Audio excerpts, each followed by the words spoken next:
Hi, I'm Josh. I'm Gabe. From Balanced Body Rehab. Gabe and I want to talk to you today about standing posture, but more specifically about people's tendencies to tilt one way or twist their pelvis another. It's a very common presentation we call the universal pattern.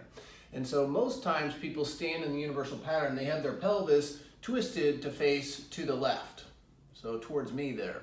But then also they tend to drop their rib cage down to the right. What happens when that occurs is if the pelvis is twisted this way, it turns off certain glute muscles on this side and on this side, and it turns off the obliques on the left side here. And that just perpetuates into a stronger pattern, which then can lead to pains in various places in the body. So if we can control that tendency of that pattern, then we can help ourselves quite a bit. So the way you control this pattern is you just stand in the opposite direction. So I'm going to ask Gabe just to move his left foot forward just an inch, not even much.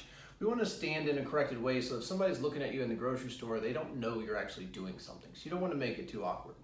So your left foot's forward just a bit, and I'm going to ask Gabe just to gently bring his right side of his pelvis backwards so that his belt buckle would be facing more towards the right there.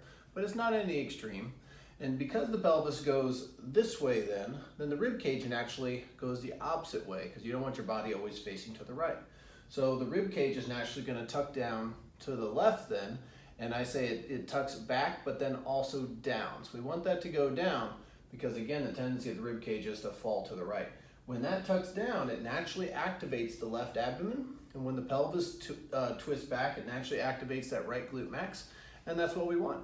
And so in that standing posture, it's not just activating the correct muscles, but then also it's turning on, so it's activating the correct muscles and turning on the correct muscles, but it also is reorganizing your fascial systems because you get some tightness in those places. So it's automatically lengthening tight areas such as your right lower back and the IT band on the right side. So this should help. If you can stand like this just majority of the day, start out maybe with 10% correction, and as the day goes on, maybe you're standing washing dishes or brushing your teeth at your desk, at your work desk in a standing position. All those little habits, built up over time can make a big difference. So hope this helps.